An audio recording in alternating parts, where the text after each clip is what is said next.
strike me down, I shall become more powerful than you could possibly imagine.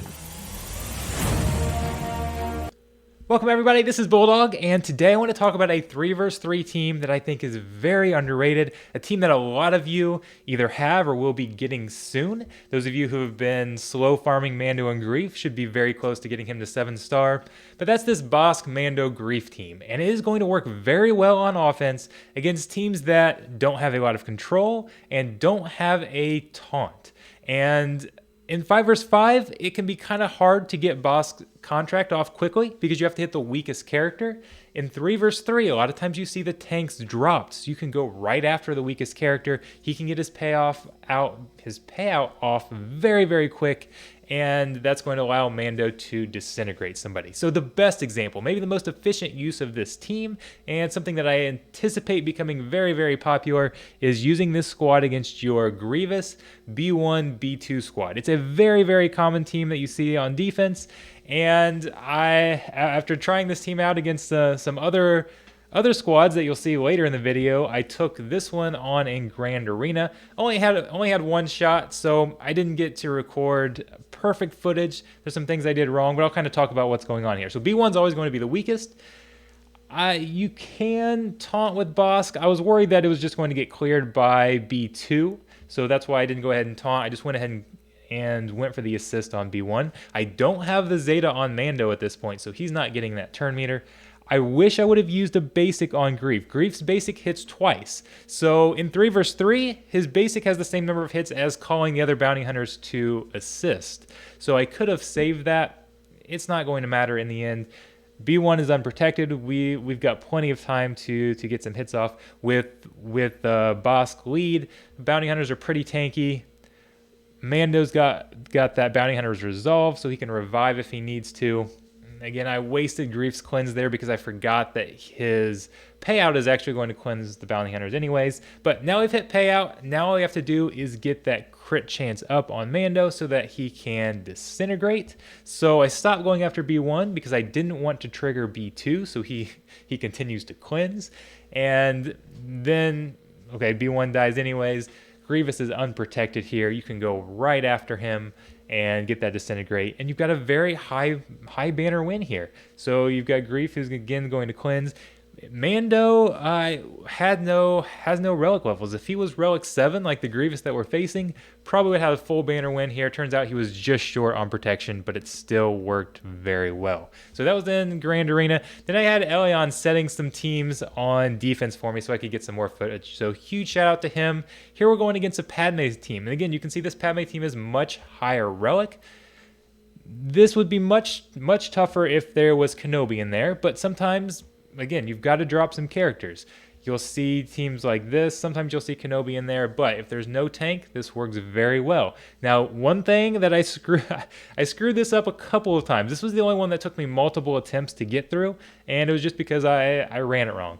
First thing, I did not realize that the weakest character is going to actually change here. Now, normally that's not going to happen because once you hit the weakest character, they're going to lose health and protection, and then they're going to stay the weakest character. Here, when you get these assists, they gain all that protection up, and the weakest character can actually flip. So you have to make sure you're tracking who the weakest character is here. That bonus protection can mess with that sometimes. So first time I did it, I didn't go after the right character. The second time I did it, I got to disintegrate here, and I actually took out Padme instead of Anakin.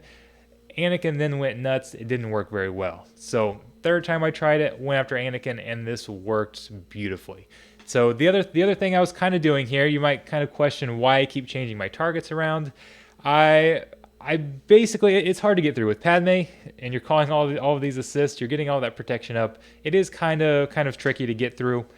I was just focusing on trying to keep them from getting that bonus protection. So I was trying to take off the bonus protection as much as possible so that they wouldn't build up a bunch of stacks of courage and then one-shot somebody. Yeah, I was trying to get this, even though this was technically in Squad Arena, I was trying to play it like Grand Arena and trying to get the most banners possible. And again, you get enough time, you're going to get back to Mando, who's going to disintegrate. You see, it's a 3 cooldown. So it did take a little while to get through this, but it was, again, a very high banner win. It is hard to get a high banner win against Padme because they're so good at least taking out getting several turns and taking out some of your protection, at least, if not taking out multiple characters. So Padme's a team I like to set on defense myself because they can be hard to get through to begin with, and then they are a banner stealing team at worst. So this one is another one that I believe would have been 53 banners, which is a very, very good win, a very efficient use of bounty hunters. So another squad that I really, really like here. Come on, Padme, or not Padme, come on, Ahsoka, go down. She'll go down here in just a second. Then we'll flip over to another team that can be kind of annoying. Definitely not a meta team or anything, but a team that a lot of people have struggled with, and that is Rebel Fighters. So Mothma, Wedge, Biggs. That's a squad that a lot of people are setting on defense because it can be tricky. People haven't seen it a lot, and a lot of people have these characters because they're going after Jedi Master Luke. But once again, you don't have a tank, so you can go straight after whoever the weakest character is. One warning, do not use this against particularly like a low star, like some people use a 3-star Mothma here or something like that. And if Mothma is the weakest character, you can't target her. So you're not going to be able to get that contract off. So it's not going to work the same way. Not saying it can't win if you don't get the contract off against a lower star team, but if you want to run it like this, you've got to make sure Mothma is not the weakest character. And again, as you damage more characters, you can turn somebody else into the weakest character, so it's not a complete lost cause or anything. You could still get the payout out eventually, but just something to keep in mind. And again, it's going to be a very high banner win. I took a little too much time running this, but it was still pretty quick. Going to get full banners. Would have been 54 banners if this was in arena. And then we've got one more team, and again, huge shout out to Elyon for setting these teams on defense. I apologize, we've got 2 more teams. We got a bonus team after that. I forgot he gave me a team that he wanted me to test this out against that he was seeing in Grand Arena a little bit. But again, so Shakti, you've got to break up these clones. How are you going to break them up? Some people will have 5s in here. This is going to work very different if 5s is there and you've got that taunt that you have to work around. But if you don't have a taunt, you can get this payout out extremely quickly, and then Mando can once again disintegrate somebody. And yeah, he's low over there in health, but remember, he's got that Bounty Hunter's Resolve, so he will come back if you lose him. And because there's no taunt to go around, you don't need that Bounty Hunter's Resolve to ignore taunt to choose whatever target you want to disintegrate. So, and then you've got Greef there who can... Mando is on the verge of dying. And again, this is, much higher relic teams.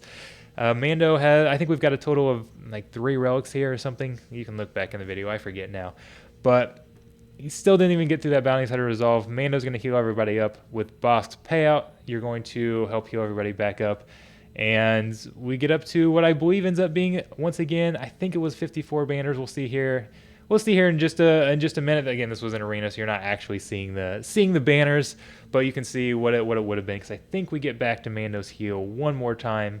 I was kind of trying to stall a little bit as much as I could, and then yep, right there. So we've got that heal. Everybody's at full health, full protection. Would have been a 54 banner win yet again. So a pretty efficient use of bounty hunters. These are characters that a lot of people aren't actually using a ton of. And then the kind of somewhat of a mirror match. We're going to have a couple bounty hunters here. Elyon said he was seeing this on defense a little bit, and it was kind of tricky as kind of a spot to slide Nest into. And this, again, worked very well because Nest is the weakest. You can go right after Nest. It's okay if you're stacking all that bonus protection. Now, you have to keep in mind with Nest. So right here, we saw that switch. Nest built up all that bonus protection. He was then no longer the weakest character. So could this have been a problem if Greef was actually the weakest over there?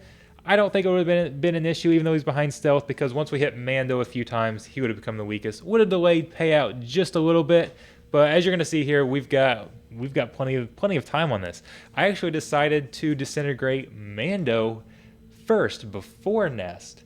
And I don't necessarily think I needed to do that, as will come up here shortly. But I know he's weak, but he was going to revive there. I didn't want Mando to get his own contract off and then disintegrate me. So I knew I had plenty of time. Tried to stun nest there. That was a high tenacity nest. Didn't work very well. I had plenty of time to get that disintegrate back around, and then the more time I took to get through this battle, the more time Greef had to heal everybody up. And again, Bossk is healing a little bit through his contract payout.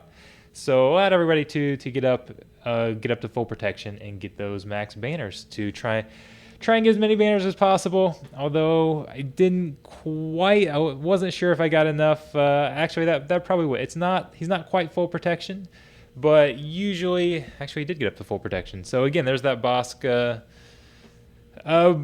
healing helping out a little bit there at the end. This would have once again been a 54 banner win. So again, this is not a meta team. It's not the team that's going to take out Galactic Legends or anything like that, but it's a very effective team at getting high banner wins against some annoying squads that can be either difficult to take down or can otherwise be banner stealers.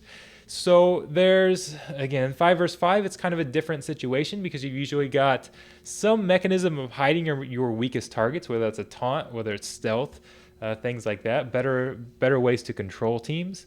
In 3 versus 3, you've got to drop people, and there's always going to be teams that don't have that tank, just because you don't have enough tanks to assign them around to everybody. So it can be different squads depending on what your opponent sets on defense, but there's almost always going to be a team that these guys can take out at 54 banners. So they are a great offensive team in 3 versus 3, and I hope to see this being used quite a bit. I think it's a very valuable tool, and I really think this is going to pick up and may even influence how people set their defense. So are we going to see teams start to set, okay, IG 100 instead of B2 or something like that on the Grievous team to try and help with this? This can actually still work against IG 100. It goes a little different because you can't specifically target B1. But anyways, that's enough of my rambling. I'm curious to see if this picks up on the next 3 versus 3 and see if there are more teams using this. So thanks a lot, guys. As always, be sure to like, subscribe, all of that stuff, and I will be seeing you later.